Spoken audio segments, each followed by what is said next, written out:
It's November 2016. Yangon International Airport, Myanmar. A Taiwanese man named Sai Genza is walking nervously through the terminal. He is on his way to Taiwan. He is a courier, a small piece of a machine so large that even he does not understand the full shape of it. Airport police stop him for inspection. They find 80 grams of ketamine taped to each of his thighs. They arrest him on the spot. But the drugs are not what matters.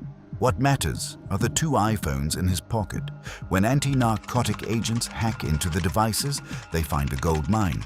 Texts, calls, photos, videos, social media conversations.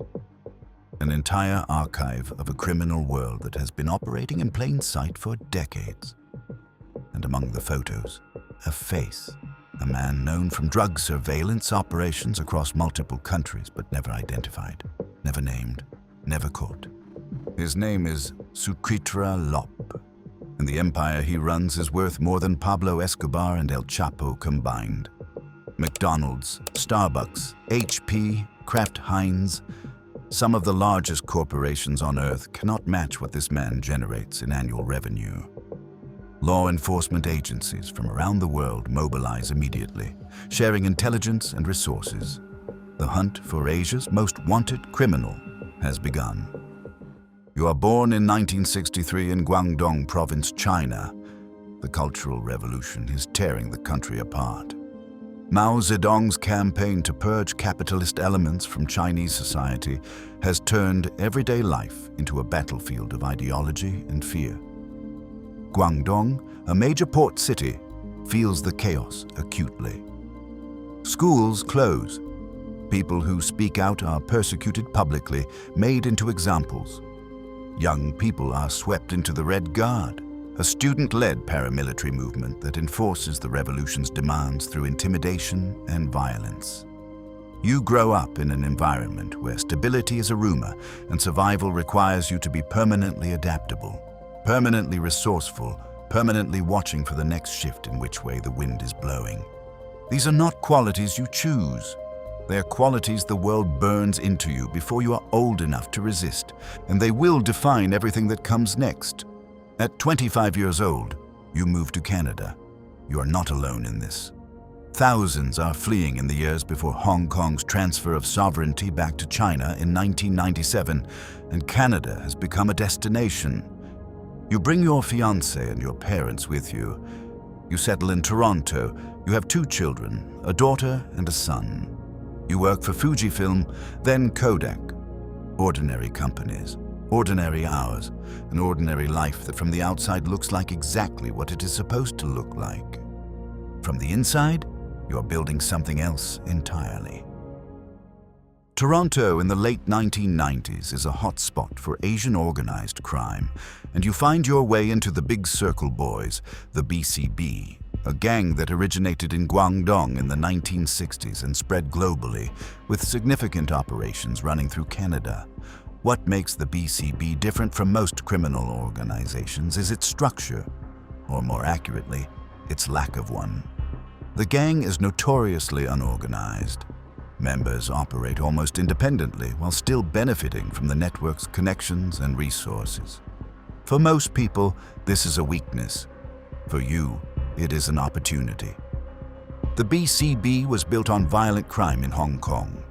Bank robberies, jewelry store heists, blunt, loud, bloody work that does not translate well to a new country with different police, different laws, and different vulnerabilities. While other criminal organizations in Toronto are murdering each other over small amounts of money, you see something they cannot. You see scale. You steer the BCB away from violence and towards sophistication. Credit card fraud, identity theft, human smuggling, an industrial approach to organized crime that other gangs in the city have not even imagined yet. You are their greatest innovator, and you are just getting started. You recognize the potential for large-scale heroin shipments and begin building what will become one of the most impressive drug networks in North America. The product comes from Southeast Asia, particularly Thailand, which at the time produces some of the purest heroin in the world. To move it, You need ports. You need protection. You do something that most criminals would never consider. You offer your men to the Rizzuto crime family. The Rizzutos are one of the most powerful Italian-Canadian organized crime groups in the country, based in Montreal, deep in drug trafficking, money laundering, and contract killings. You approach them not as a rival, but as a partner. You offer them your people to strengthen their operations. In return, they allow you to use the ports they control. The drugs move through Montreal and across the border into the United States. Concealed in shipments of electronics and food, routed through countries with weaker customs enforcement, traveling by sea and by land through a network of alliances that you have spent years quietly assembling. By 1997, you are the man sourcing all of the drugs from Asia. And then you make the mistake that every criminal makes eventually. You become successful enough to be noticed. The FBI, the Royal Canadian Mounted Police, local law enforcement across Canada. They launch a massive collaborative effort, deploying undercover agents and informants to infiltrate your network. Slowly, they trace your supply chain back to Southeast Asia. Intelligence confirms you are moving constantly between Asian countries to oversee operations. You are careful, but not careful enough. In August 1998, you travel to Hong Kong, a city with strong extradition agreements with Western countries. Local authorities, tipped off by the task force, detain you immediately. The evidence against you is overwhelming. You plead guilty. 9 years. From 1998 to 2006, you are inside. And for most criminals, prison is where the story ends. For you, it is where the next chapter is written. You spend thousands of hours talking to a man named Lee Chung-chak, a well-known cross-border smuggler, a Hong Kong native whose dealings span multiple countries. You and Lee have time, more time than most people get to think. And what you think about, across years of careful conversation, is a network that makes everything you built before look like a rough draft. Larger scale, more sophisticated, less risk, greater efficiency. You do not just plan your future in prison, you engineer it. You are released in 2006 and return to Toronto. But the city feels small now. Your Rizzuto connections are mostly locked up or consumed by internal warfare. The world has moved while you were standing still. Hong Kong is fully under Chinese control. China has joined the World Trade Organization, and the drug market has fundamentally shifted. Heroin demand is declining. The market for synthetic drugs is exploding. Asia alone is experiencing demand 5 times that of North America. And the economics of synthetic production make everything you are doing with heroin look inefficient. A metric ton of heroin requires thousands of farmers, years of cultivation, enormous supply chain complexity. A metric ton of methamphetamine requires a few people in a lab. The raw materials, pseudoephedrine, hydriodic acid, red phosphorus, cost less than $1,000 per ton in parts of Asia and are widely accessible. You call methamphetamine what it is: a pure profit drug. By 2011, you relocate to China. The move is surgical. It places you at the edge of the Golden Triangle, the remote, lawless region where Myanmar, Laos, and Thailand converge, historically one of the largest drug-producing areas on Earth, governed by independent militias and warlords who have been financing themselves through the drug trade for decades. The infrastructure is already there. The remoteness makes oversight nearly impossible, and with Lee Chung-chak's existing smuggling routes running through the region, distribution is already solved before production even begins. You build Sam Gore, brother number 3 in Cantonese, also known simply as the company, and you run it exactly like one. You position yourself as CEO. Then you do what you have always done better than anyone else in this world. You bring people together. Hong Kong and Macau's 3 largest triads, the 14K, San Yi On, and Wo Xing Wo, are notorious for extreme violence and for going to war with each other at the slightest provocation. You unite them. You bring in the Big Circle Boys, the Bamboo Union from Taiwan, biker gangs from Australia. A merger of criminal organizations so vast and so unlikely that no one in law enforcement has a framework for it. Sam Gore is not a gang. It is a conglomerate, and unlike every drug lord who came before you, you do not cut your product to increase volume. You prioritize purity, potency, quality control that would not be out of place in a pharmaceutical company. High-quality drugs build trust. Trust builds repeat customers. Repeat customers build loyalty. Loyalty allows you to charge premium prices. Premium prices fund better production equipment. Better production equipment improves quality further. The reputation spreads globally.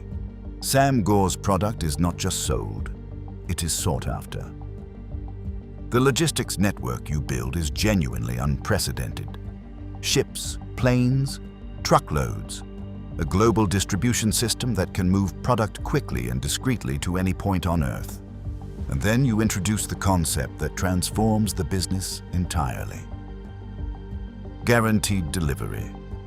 If a shipment is intercepted or seized by authorities, you replace it. No additional cost to the buyer. In an industry where risk is constant and losses are expected, you are offering certainty. The economics make it possible. A kilo of methamphetamine costs $4,000 to produce and yields $200,000 on the street. Sam Gore only needs 1 out of every 15 shipments to arrive to break even. Every single shipment beyond that is pure profit. You can afford to absorb losses that would destroy any competitor. Your signature shipping method is elegant in its simplicity.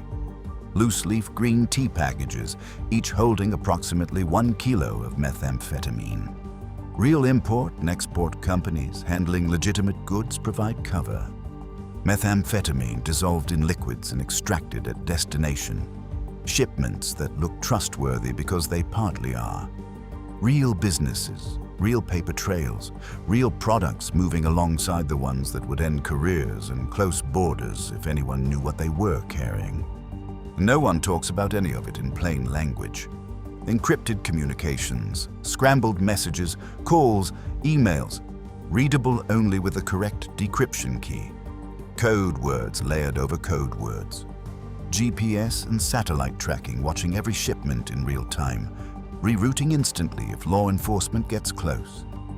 Blockchain technology making financial records nearly impossible to falsify. A dedicated cybersecurity division protecting the entire digital infrastructure with firewalls, intrusion detection systems, and secure servers. The company does not just use technology, it is built on it. The money laundering operation runs at the same level of sophistication. Junket tour operators across Asia, many of them publicly traded companies, facilitate deposits in one country and withdrawals in another, moving billions without touching traditional banking systems. You lose 60 million euros at the casino tables in Macau in a single night. How much passed through the laundering operation? That same trip is a different number entirely. Trade-based manipulation, real estate across multiple countries. Bitcoin, NFTs. Accountants, lawyers, financial advisors hired specifically to exploit legal loopholes and create false paper trails through fake businesses on every continent.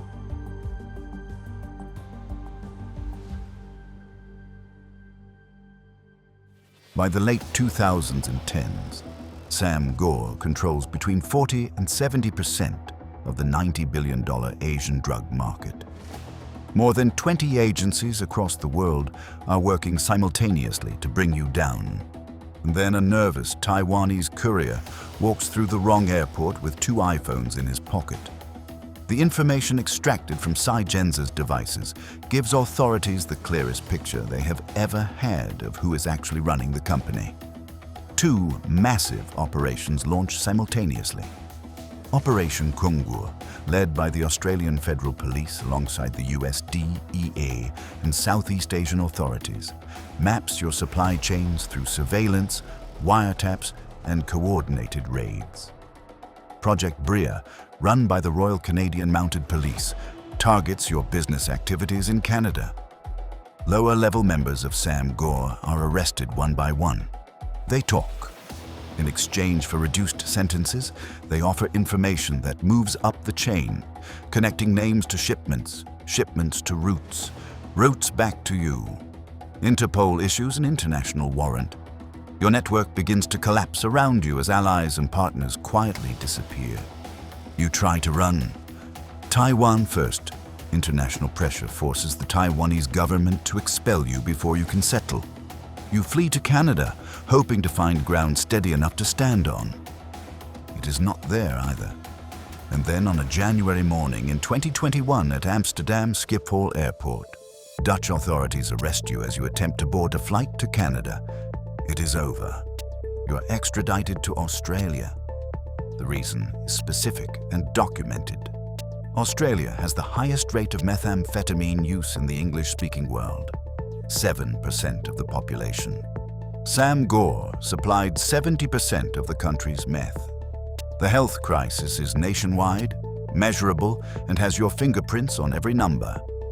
You face charges of drug trafficking, money laundering, conspiracy, bribery, and more. Your arrest sends an immediate shockwave through Sam Gore.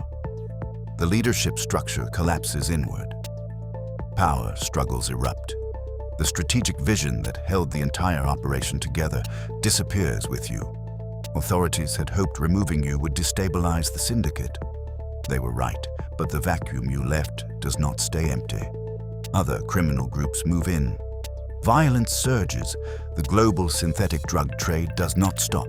It reorganizes. It always reorganizes. You built two of the largest drug networks in history across different decades and different continents. You outthought, outorganized, and out-earned every criminal who came before you. Pablo Escobar was a violent man with a large operation. You are something the world had never produced before. A criminal who approached the drug trade like a Fortune 500 company and ran it better than most legitimate businesses ever will. Every system has a flaw. Even the most sophisticated one ever built. And sometimes it is a nervous courier in the wrong airport at the wrong time, with 2 phones he should have left at home.